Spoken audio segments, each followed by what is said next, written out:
So today I wanted to share with you a tip that you can use to try to create a song pretty quickly for yourself.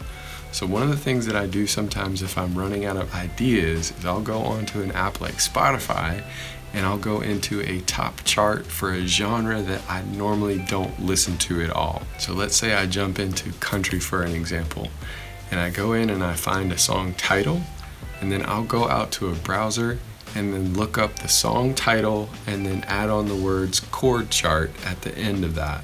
And what that's going to do is take me to pages where the lyrics and the chords are laid out for one of these songs that I found on this chart. And then I can go through and figure out what the chords are for the verses, for the pre-chorus, for the choruses, for the bridge, for any other section that's a part of that song. And I'll just take those chords and use that as the structure for my song. I haven't listened to the song, I'm not looking at the lyrics to the song, but all I'm doing is using that to create a structure for the song that I'm going to write. So I hope you guys find that helpful.